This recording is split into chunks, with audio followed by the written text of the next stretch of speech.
ನಮಸ್ಕಾರ ಸ್ನೇಹಿತರೆ, 1000 ಪ್ರಶ್ನೆಗಳ ಸರಣಿ. ಕಳೆದ ಹಿಂದಿನ ಪರೀಕ್ಷೆಗಳಲ್ಲಿ ಕೇಳಿರ್ತಕ್ಕಂಥ ಭಾರತ ಸಂವಿಧಾನದ ಪ್ರಶ್ನೆಗಳು ಬಿಡಿಸೋಣ ಸ್ನೇಹಿತರೆ. ಇದು ಸರಣಿ 1 ಆಗಿರತಕ್ಕಂಥದ್ದು. ಮುಂಬರುವ ಪರೀಕ್ಷೆಗೆ ಭಾಳ ಮಹತ್ವಪೂರ್ಣವಾಗಿರತಕ್ಕಂಥ ಪ್ರಶ್ನೆಗಳಾಗಿರುತ್ತವೆ ಸ್ನೇಹಿತರೆ. ಮೊದಲನೇ ಪ್ರಶ್ನೆ ಹೀಗಿರುತ್ತೆ ಸ್ನೇಹಿತರೆ. ಭಾರತವು ಸಂಯುಕ್ತ ರಾಜ್ಯಗಳ ಒಕ್ಕೂಟ, ರಾಜ್ಯಗಳ ಸಂಯುಕ್ತ ಒಕ್ಕೂಟ, ರಾಜ್ಯಗಳ ಮತ್ತು ಕೇಂದ್ರಾಡಳಿತ ಪ್ರದೇಶಗಳ ಒಕ್ಕೂಟ. ನೀವು ಕೂಡ ಗೆಸ್ ಮಾಡ್ಬೋದು ಸ್ನೇಹಿತರೆ. ಆನ್ಸರ್ ಈ ರೀತಿಯಾಗಿರುತ್ತದೆ. ಸಿ, ಆಪ್ಷನ್ ಸಿ ಅಂದರೆ ರಾಜ್ಯಗಳ ಒಕ್ಕೂಟ ಆಗಿರತಕ್ಕಂಥದ್ದು. ರೈಟ್. ಭಾರತದ ಸಂವಿಧಾನದ 9ನೇ ಅನುಸೂಚಿ ಇದಕ್ಕೆ ಸಂಬಂಧಿಸಿದೆ. ಭಾರತದ ಸಂವಿಧಾನದ 9ನೇ ಅನುಸೂಚಿ ಇದಕ್ಕೆ ಸಂಬಂಧಿಸಿರ್ತಕ್ಕಂಥದ್ದು ಯಾವುದು ಸ್ನೇಹಿತರೆ? ಭಾಷೆ ಆಗಿರ್ತದ, ಪಂಚಾಯತ್ ರಾಜ, ಭೂ ಸುಧಾರಣೆ, ರಾಜಕೀಯ ಪಕ್ಷಾಂತರ,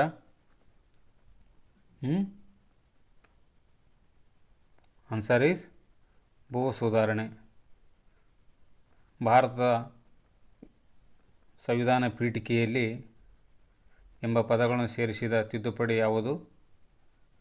41ನೇ ತಿದ್ದುಪಡಿ, 42ನೇ ತಿದ್ದುಪಡಿ, 45ನೇ ತಿದ್ದುಪಡಿ, 46ನೇ ತಿದ್ದುಪಡಿ. ಆನ್ಸರ್ ಈಸ್ 42ನೇ ತಿದ್ದುಪಡಿ. ಎಷ್ಟು ಸ್ನೇಹಿತರೆ? 42ನೇ ತಿದ್ದುಪಡಿ ಆಗಿರತಕ್ಕಂಥದ್ದು. ರೈಟ್. ತನ್ನ ಹುದ್ದೆಯನ್ನು ತಪ್ಪಾಗಿ ಮತ್ತು ಕಾನೂನು ಬಾಹಿರವಾಗಿ ಹೊಂದಿರುವ ವ್ಯಕ್ತಿ ವಿರುದ್ಧ ಹೊರಡಿಸುವ ರಿಟ್ ಯಾವುದಂದ್ರೆ ಸ್ನೇಹಿತರೆ ನೋಡಿ, ಹೇಬಿಯಸ್ ಕಾರ್ಪಸ್, ಮ್ಯಾಂಡಮಸ್, ಕೋ ವಾರಂಟೋ, ಸರ್ಸಿರೋರಿ. ತನ್ನ ಹುದ್ದೆಯನ್ನು ತಪ್ಪಾಗಿ ಮತ್ತು ಕಾನೂನು ಬಾಹಿರವಾಗಿ ಹೊಂದಿರುವ ವ್ಯಕ್ತಿ ವಿರುದ್ಧ ಹೊರಡಿಸ್ತಕ್ಕಂಥ ರಿಟ್ ಯಾವುದು ಸ್ನೇಹಿತರೆ? ಕೋ ವಾರಂಟೋ. ಯಾವುದು ಸ್ನೇಹಿತರೆ? ಕೋ ವಾರಂಟೋ. ಅದೇ ರೀತಿಯಾಗಿ ಭಾರತದ ಸಂವಿಧಾನದಲ್ಲಿ ಉಲ್ಲೇಖವಾಗಿರುವ ರಾಜ್ಯ ನೀತಿಯ ನಿರ್ದೇಶಕ ಸಿದ್ಧಾಂತಗಳಲ್ಲಿ ಸೇರಿಲ್ಲದಿರುವುದು ಯಾವುದು ಅಂತ ಕೇಳ್ತಾ ಇದ್ದಾರೆ. ಅಂದರೆ ಆಪ್ಷನ್ಸ್ 1 ವಯಸ್ಕರ ಶಿಕ್ಷಣ, ಬಡವರಿಗೆ ಕಾನೂನು ನೆರವು, ಶ್ರಮಿಕರಿಗೆ ಕನಿಷ್ಠ ಕೂಲಿ, ಕಡ್ಡಾಯ ಪ್ರಾಥಮಿಕ ಶಿಕ್ಷಣ. ಯಾವುದು ಸೇರಿಲ್ಲ ಅಂದ್ರೆ ರಾಜ್ಯ ನೀತಿ ನಿರ್ದೇಶಕ ತತ್ವಗಳಲ್ಲಿ ಸೇರಿಲ್ಲದಿದ್ದರೂ ವಯಸ್ಕರ ಶಿಕ್ಷಣ. ಯಾವುದು? ವಯಸ್ಕರ ಶಿಕ್ಷಣ. ಈ ಬಡವರಿಗೆ ಕಾನೂನು ನೆರವು, ಶ್ರಮಿಕರಿಗೆ ಕನಿಷ್ಠ ಕೂಲಿ, ಕಡ್ಡಾಯ ಪ್ರಾಥಮಿಕ ಶಿಕ್ಷಣ ಅನ್ನುವಂಥದ್ದು ಇವು 3 ಕೂಡ ಸೇರಿದವು ಸ್ನೇಹಿತರೆ. ಅದೇ ರೀತಿಯಾಗಿ 6ನೇ ಪ್ರಶ್ನೆ. ಭಾರತೀಯ ಪ್ರಜಾಪ್ರಭುತ್ವ ಯಶಸ್ವಿಗೆ ಭಾರತ ಸಂವಿಧಾನದ ಸುಗಮ ಕಾರ್ಯನಿರ್ವಹಣೆಗೆ ಸಾಮಾಜಿಕ ನ್ಯಾಯ ಅಗತ್ಯವೆಂದು ಪ್ರತಿಪಾದಿಸಿದ ರಾಷ್ಟ್ರೀಯ ನಾಯಕರು ಯಾರಪ್ಪ ಅಂದ್ರೆ 1ನೇ ಆಪ್ಷನ್ಸ್ ಯಾವುದು? Doctor Rajendra Prasad, Gandhiji, Jawaharlal Nehru, doctor BR Ambedkar. Answer ಯಾವುದಾಗಿರುತ್ತೆ ಸ್ನೇಹಿತರೆ? Doctor BR Ambedkar. ಅದೇ ರೀತಿಯಾಗಿ 7ನೇ ಪ್ರಶ್ನೆ. 1959ರಲ್ಲಿ ಪ್ರಧಾನಮಂತ್ರಿ ನೆಹರು ಅವರು ಪಂಚಾಯತ್ ರಾಜ್ ವ್ಯವಸ್ಥೆಯನ್ನು ಇಲ್ಲಿ ಉದ್ಘಾಟಿಸಿದರು. 1ನೇ ಆಪ್ಷನ್ಸ್ ನಾಗೂರು, ಚಂಪಾರಣ್ಯ, ಬಿಲಾಸ್ಪುರ್, ಸಾಂಗ್ಲಿ. ಆನ್ಸರ್ ಯಾವುದು ಸ್ನೇಹಿತರೆ? ನೋಡಿ, ನಾಗೂರು. ಇದು 1952ರಲ್ಲಿ ಅಕ್ಟೋಬರ್ 2ರಂದು ಪಂಡಿತ್ ಜವಾಹರ್ಲಾಲ್ ನೆಹರು ಅವರು ಪ್ರಧಾನಮಂತ್ರಿ ಆಗಿರ್ತಾರೆ ಆ ಸಂದರ್ಭದೊಳಗೆ. ಹೀಗಾಗಿ ಅವರು ರಾಜಸ್ಥಾನ ನಾಗೂರು ಎಂಬಲ್ಲಿ ಈ ಪಂಚಾಯತ್ ರಾಜನ್ನು ಉದ್ಘಾಟನೆ ಮಾಡ್ತಾರೆ ಸ್ನೇಹಿತರೆ. ಅದೇ ರೀತಿಯಾಗಿ 8ನೇ ಪ್ರಶ್ನೆ ಸ್ನೇಹಿತರೆ. ಲೋಕಪಾಲರನ್ನು ಯಾರು ನೇಮಕ ಮಾಡುತ್ತಾರೆ? ಪಾರ್ಲಿಮೆಂಟ್, ಸಚಿವ ಸಂಪುಟ, ರಾಷ್ಟ್ರಪತಿ, ಲೋಕಸಭಾ ಸ್ಪೀಕರ್. ಯಾರು ಮಾಡ್ತಾರಪ್ಪ ಲೋಕಪಾಲರನ್ನು ಅಂದ್ರೆ ರಾಷ್ಟ್ರಪತಿಯವರು ನೇಮಕ ಮಾಡುತ್ತಾರೆ. ಅದೇ ರೀತಿಯಾಗಿ ಅಂತಾರಾಷ್ಟ್ರೀಯ ನ್ಯಾಯಾಲಯದಲ್ಲಿ ತೀರ್ಪಿನ ನಂತರ ಭಾರತ ಒಕ್ಕೂಟದೊಂದಿಗೆ ವಿಲೀನಗೊಳಿಸಲಾದ ಪ್ರದೇಶ. ಒಂದನೇದು ಪಾಂಡಿಚೇರಿ, ದಿವ್ ಮತ್ತು ದಮಾನ್, ದಾದ್ರಾ ಮತ್ತು ನಗರ ಹವೇಲಿ, ಲಕ್ಷದ್ವೀಪ ಮತ್ತು ಮಿನುಕಾಯ್. ಆನ್ಸರ್ ಯಾವ ಸ್ನೇಹಿತರೆ? ಪಾಂಡಿಚೇರಿ ಆಗಿರ್ತದೆ. ಅಂತಾರಾಷ್ಟ್ರೀಯ ನ್ಯಾಯಾಲಯದ ತೀರ್ಪಿನ ನಂತರ ಭಾರತ ಒಕ್ಕೂಟದೊಳಗೆ ವಿಲೀನಗೊಳಿಸಲಾಗಿರ್ತಕ್ಕಂಥ ಪ್ರದೇಶ ಯಾವುದಂದ್ರೆ ಪಾಂಡಿಚೇರಿ. ಪ್ರಶ್ನೆ 10. ಸಂಸತ್ತಿನ ಕಾರ್ಯಕಲಾಪಗಳನ್ನು ನಡೆಸಿಕೊಂಡು ಹೋಗುವುದಕ್ಕೆ ನಿಗದಿತವಾದ ಕೋರಂ. ಒಂದು, ಒಟ್ಟು ಸದಸ್ಯತ್ವದ 1/6ರಷ್ಟು, ಒಟ್ಟು ಸದಸ್ಯತ್ವದ 1/10ರಷ್ಟು, ಒಟ್ಟು ಸದಸ್ಯತ್ವದ 1/8ರಷ್ಟು, ಒಟ್ಟು ಸದಸ್ಯತ್ವದ 1/12ರಷ್ಟು. ಹಾಗಾದರೆ ಸ್ನೇಹಿತರ ಆನ್ಸರ್ ಯಾವುದಾಗಿರ್ತದೆ? ಒಟ್ಟು ಸದಸ್ಯತ್ವದ 1/10ರಷ್ಟು. ಓಕೆ. ಪ್ರಶ್ನೆ 11. ಸರ್ಕಾರಿ ಆಯೋಗವು ನೇಮಕವಾಗಿದ್ದು ಈ ಕೆಳಕಂಡ ವಿಷಯದ ಬಗ್ಗೆ ವಿವರಿಸುವುದಕ್ಕಾಗಿ. ಒಂದನೇ ಆಪ್ಷನ್ಸ್ ಸ್ನೇಹಿತರೆ, ಕೇಂದ್ರ ಮತ್ತು ರಾಜ್ಯಗಳ ನಡುವೆ ಹಣಕಾಸಿನ ಹಂಚಿಕೆ, ಕೇಂದ್ರ ಮತ್ತು ರಾಜ್ಯಗಳ ಸಂಬಂಧ, ನ್ಯಾಯಾಂಗದ ಪುನರಾವಲೋಕನ, ಸಂವಿಧಾನದ ಪುನರಾವಲೋಕನ. ಆನ್ಸರ್ ಈ ರೀತಿಯಾಗಿರುತ್ತದೆ. ಕೇಂದ್ರ ಮತ್ತು ರಾಜ್ಯಗಳ ಸಂಬಂಧ ಕುರಿತು ಅಧ್ಯಯನ ಮಾಡ್ತಕ್ಕಂಥದ್ದು ಯಾವ ಸ್ನೇಹಿತರೆ? ಸರ್ಕಾರಿ ಆಯೋಗ ಅಂತ ಕರಿತೀವಿ. ನಮ್ಮ ರಾಜ್ಯದಲ್ಲಿ ಪ್ರಜಾಪ್ರತಿನಿಧಿ ಸಭೆ ಸ್ಥಾಪಿಸಲಾದ ವರ್ಷ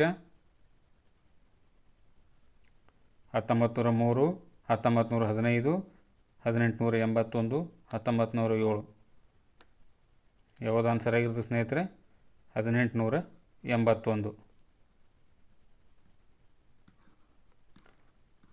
ಭಾರತೀಯ ಸಂವಿಧಾನದ 312ನೇ ಅನುಚ್ಛೇದದ ಕೆಳಗೆ ವಿವಿಧ ಸೇವೆಗಳ ಸೃಷ್ಟಿಗೆ ಸಂಬಂಧಿಸಿದಂತೆ ಇದರಲ್ಲಿ ಯಾವುದಕ್ಕೆ ಅವಕಾಶ ಒದಗಿಸಿಲ್ಲ ಅಂತ ಕೇಳ್ತಾ ಇದ್ದಾರೆ.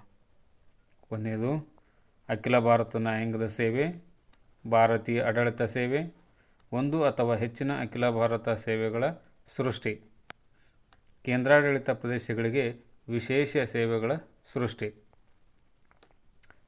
ಆನ್ಸರ್ ಯಾವುದಾಗಿರುತ್ತೆ ಸ್ನೇಹಿತರೆ? ಕೇಂದ್ರಾಡಳಿತ ಪ್ರದೇಶಗಳಿಗೆ ವಿಶೇಷ ಸೇವೆಗಳ ಸೃಷ್ಟಿ ಅನ್ನುವಂಥದ್ದು ಇಲ್ಲ. ಇವು ಮೂರು ಅಖಿಲ ಭಾರತ ನ್ಯಾಯಾಂಗ ಸೇವೆ ಸೃಷ್ಟಿಸಬಹುದು. ಭಾರತೀಯ ಆಡಳಿತ ಸೇವೆ ಒಂದು ಅಥವಾ ಹೆಚ್ಚಿನ ಅಖಿಲ ಭಾರತ ಸೇವೆಗಳ ಸೃಷ್ಟಿ ಮಾಡಬಹುದು 312ನೇ ವಿಧಿಯ ಪ್ರಕಾರ. ರೈಟ್. 14ನೇ ಪ್ರಶ್ನೆ, ಶಿಕ್ಷಣ ಸಂಸ್ಥೆಗಳನ್ನು ಸ್ಥಾಪಿಸುವ ಮತ್ತು ನಡೆಸುವ ಅಲ್ಪಸಂಖ್ಯಾತರ ಹಕ್ಕಿಗೆ ಭಾರತೀಯ ಸಂವಿಧಾನದ ಯಾವ ಅನುಚ್ಛೇದವು ಖಾತ್ರಿ ನೀಡುತ್ತದೆ? ಅಂದರೆ ಒಂದನೇ ಆಪ್ಷನ್ಸ್ ಅನುಚ್ಛೇದ 29, ಎರಡನೇ ಆಪ್ಷನ್ಸ್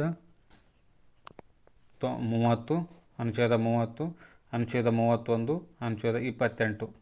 ಹಾಗಾದರೆ ಎರಡನೇ ಆಪ್ಷನ್ಸ್ ಏನದ ಸರಿಯಾದ ಆನ್ಸರ್. ಯಾಕಂದರೆ ಅನುಚ್ಛೇದ 30ನೇ ವಿಧಿ ಪ್ರಕಾರ ಅಲ್ಪಸಂಖ್ಯಾತರಿಗೆ ಒದಗಿಸ್ತಕ್ಕಂಥದ್ದು. ಈ ಕೆಳಗಿನ ಪ್ರಶ್ನೆ 15, ಈ ಕೆಳಗಿನ ಯಾವುದರಲ್ಲಿ ಸಹಕಾರಿ ಫೌಂಡೇಶನ್ ಅಥವಾ ಫೆಡರೇಷನ್ ಎಂಬ ಕಲ್ಪನೆ ಅತ್ಯಂತ ಸಮರ್ಥವಾಗಿ ವ್ಯಕ್ತವಾಗಿದೆ? ಅಂದರೆ ಏನಪ್ಪ ಅಂದರೆ ಕೆಳಗಿನ ಯಾವುದರಲ್ಲಿ ಸಹಕಾರಿ ಫೆಡರೇಷನ್ ಎಂಬ ಕಲ್ಪನೆ ಅತ್ಯಂತ ಸಮರ್ಥವಾಗಿ ವ್ಯಕ್ತವಾಗಿದೆ? ಅಂದರೆ ಒಂದನೇ ಆಪ್ಷನ್ಸ್ ರಾಷ್ಟ್ರೀಯ ಅಭಿವೃದ್ಧಿ ಸಲಹಾ ಸಮಿತಿ, ಯೋಜನಾ ಆಯೋಗ, ಪ್ರಾದೇಶಿಕ ಮತ್ತು ವಲಯ ಸಲಹಾ ಸಮಿತಿಗಳು, ಅಂತರ ರಾಜ್ಯ ಸಲಹಾ ಸಮಿತಿ. ಯಾವುದಪ್ಪ ಅಂತಂದ್ರೆ ಒಂದನೇ ಆಪ್ಷನ್ಸ ರೈಟ್ ಆನ್ಸರ್, ರಾಷ್ಟ್ರೀಯ ಅಭಿವೃದ್ಧಿ ಸಲಹಾ ಸಮಿತಿ ಅಂತ ಕರಿತೀವಿ. ಅದೇ ರೀತಿಯಾಗಿ ವಿಕೇಂದ್ರೀಕರಣ ಕ್ರಮಗಳಿಗೆ ಕೆಳಗಿನ ವರದಿ ಸಂಬಂಧಿಸಿಲ್ಲ. ವಿಕೇಂದ್ರೀಕರಣಕ್ಕೆ ಸಂಬಂಧಿಸ್ತಕ್ಕಂಥ ವರದಿ ಅಲ್ಲದ ಯಾವುದಂತಂದರೆ ನೋಡೋಣ. ಒಂದನೇ ಆಪ್ಷನ್ಸ್ ಅಶೋಕ್ ಮೆಹ್ತಾ ಸಮಿತಿ, ಬಲವಂತರಾಯ್ ಮೆಹ್ತಾ ಸಮಿತಿ, ಶೆನ್ ಸಮಿತಿ ಮತ್ತು ರಾಜ ಮನ್ನಾರ ಸಮಿತಿ. ಹಾಗಾದರೆ ಆನ್ಸರ್ ಯಾವುದಪ್ಪ ಅಂತಂದ್ರೆ ರಾಜ ಮನ್ನಾರ ಸಮಿತಿ ವಿಕೇಂದ್ರೀಕರಣಕ್ಕೆ ಸಂಬಂಧಿಸಿರುವುದಿಲ್ಲ. ಹಾಗಾಗಿ 17ನೇ ಪ್ರಶ್ನೆ, ಕೆಳಕಂಡ ಯಾವ ಹಕ್ಕನ್ನು ಮೂಲಭೂತ ಹಕ್ಕುಗಳಲ್ಲಿ ಸ್ಪಷ್ಟವಾಗಿ ತಿಳಿಸಿಲ್ಲ. ಆದರೆ ನ್ಯಾಯಾಲಯಗಳ ಅನೇಕ ತೀರ್ಪುಗಳಲ್ಲಿ ಇದನ್ನು ಹಾಗೆಂದು ಎತ್ತಿ ಹಿಡಿಯಲಾಗಿದೆ ಅಂತ ಹೇಳ್ತಾ ಇದ್ದಾರೆ. ಒಂದನೇ ಆಪ್ಷನ್ಸ್ ಏನದ? ಕಾನೂನಿನ ಮುಂದೆ ಸಮಾನತೆ, ಸಾರ್ವಜನಿಕ ಉದ್ಯೋಗದಲ್ಲಿ ತಾರತಮ್ಯ ಮಾಡದಿರುವುದು ಹಕ್ಕು, ಸಂಘ ಅಥವಾ ಒಕ್ಕೂಟಗಳನ್ನು ರಚಿಸುವ ಹಕ್ಕು, ಪತ್ರಿಕಾ ಸ್ವಾತಂತ್ರ್ಯದ ಹಕ್ಕು. ಆನ್ಸರ್ ಯಾವುದಾಗಿರುತ್ತೆ ಸ್ನೇಹಿತರೆ? ಪತ್ರಿಕಾ ಸ್ವಾತಂತ್ರ್ಯದ ಹಕ್ಕು. ಮುಂದಿನ ಪ್ರಶ್ನೆ 18ನೇ ಪ್ರಶ್ನೆ ಆಗಿರ್ತಕ್ಕಂಥದ್ದು ಏನಪ್ಪ ಅಂದರೆ, ಕೆಳಗಿನ ಯಾವ ವರ್ಷಗಳಲ್ಲಿ ಮಧ್ಯಕಾಲೀನ ಚುನಾವಣೆಗಳು ನಡೆದು ಲೋಕಸಭೆಯ ಪುನರ್ರಚನೆ ಆಯಿತು? ಯಾವಾಗ ಸ್ನೇಹಿತರೆ? 1971, 1980, 1989, 1991. ಇವೆಲ್ಲವೂ ಸರಿಯಾಗಿವೆ ಸ್ನೇಹಿತರೆ. ಎಲ್ಲವೂ ಸರಿಯಾಗಿರ್ತಕ್ಕಂಥದ್ದು. ಎಲ್ಲ ಮಧ್ಯಕಾಲೀನ ಚುನಾವಣೆ ನಡೆದಿರ್ತಕ್ಕಂಥ ಈ ವರ್ಷಗಳಾಗಿದೆ. 1980, 1989, 1991 ಎಲ್ಲವೂ ಸರಿಯಾಗಿದೆ ಸ್ನೇಹಿತರೆ. ಭಾರತೀಯ ಸಂವಿಧಾನದ 86ನೇ ತಿದ್ದುಪಡಿ ಯಾವುದಕ್ಕೆ ಸಂಬಂಧಿಸಿದೆ ಅಂತ ಕೇಳ್ತಾ ಇದ್ದಾರೆ. ಒಂದನೇ ಆಪ್ಷನ್ಸ್ ವೀಸಾ ಕಾಯ್ದೆ, ಪ್ರಾಥಮಿಕ ಶಿಕ್ಷಣ, ಆಸ್ತಿ, ಪಂಚಾಯತ್ ರಾಜ್. ಯಾವುದು ಸರಿಯಾದ ಆನ್ಸರ್ ಸ್ನೇಹಿತರೆ? ಪ್ರಾಥಮಿಕ ಶಿಕ್ಷಣ ಸರಿಯಾದ ಆನ್ಸರ್ ಆಗಿದೆ ಸ್ನೇಹಿತರೆ. ಅದೇ ರೀತಿಯಾಗಿ 20ನೇ ಪ್ರಶ್ನೆ, ಲೋಕಸಭೆ ಕೆಳಕಂಡ ಯಾವ ಸಭಾಪತಿಯನ್ನು ಅವರು ಅಧಿಕಾರದಿರುವಾಗಲೇ ಪಕ್ಷದಿಂದ ವಜಾ ಮಾಡಲಾಯಿತು? ಯಾರಪ್ಪ ಅಂತಂದ್ರೆ ಒಂದನೇ ಆಪ್ಷನ್ಸ್ ಬಲರಾಮ್ ಭಗತ್. ಯಾರು? ಬಲರಾಮ್ ಭಗತ್, ಸಂಜು ರೆಡ್ಡಿ ಮತ್ತು ಸೋಮನಾಥ್ ಚಟರ್ಜಿ, ಜಿ ವಿ ಮಾಳ್ವಕರ್. ಯಾರಪ್ಪ ಅಂತಂದರೆ ಆನ್ಸರ್ ಈಸ್ ಸೋಮನಾಥ್ ಚಟರ್ಜಿ. ಯಾವುದು? ಸೋಮನಾಥ್ ಚಟರ್ಜಿ. ರೈಟ್. ಸೋಮನಾಥ್ ಚಟರ್ಜಿ ಅವರು ಅಧಿಕಾರದಲ್ಲಾಗಲೇ ಪಕ್ಷದಿಂದ ವಜಾ ಮಾಡಲಾಗಿದೆ. ಓಕೆ. ಅದೇ ರೀತಿಯಾಗಿ 21ನೇ ಪ್ರಶ್ನೆ ಸ್ನೇಹಿತರೆ,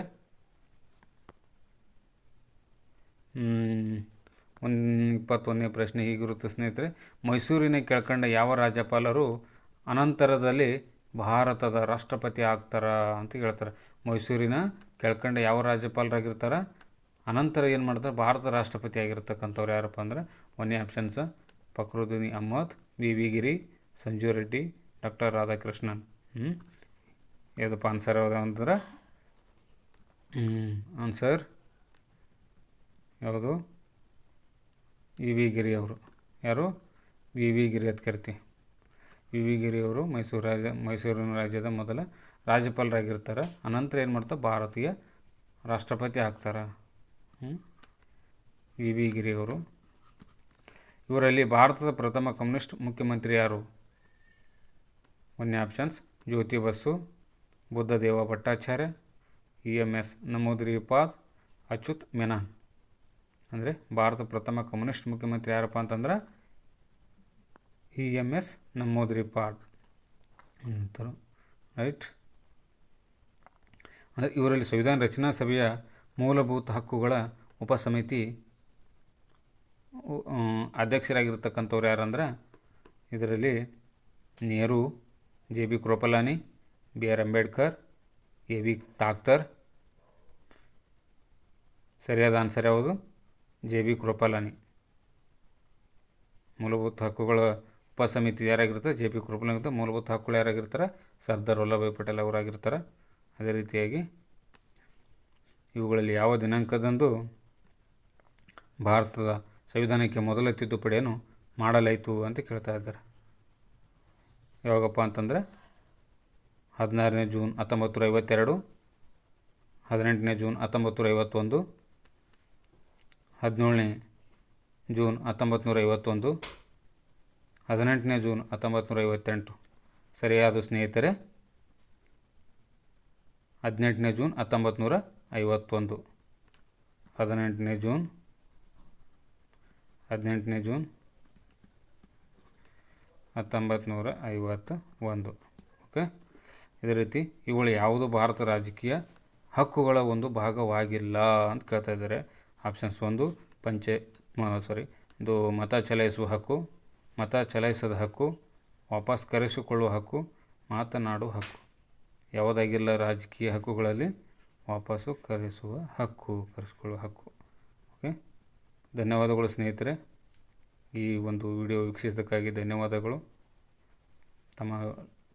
ತಮ್ಮ ಅನಿಸಿಕೆಗಳನ್ನು ದಯವಿಟ್ಟು ವ್ಯಕ್ತಪಡಿಸಬೇಕು. ನಿಮಗಿಷ್ಟ ಆದರೆ ಲೈಕ್ ಮಾಡಿರಿ, ಶೇರ್ ಮಾಡಿರಿ, ಕಮೆಂಟ್ ಮಾಡಿರಿ.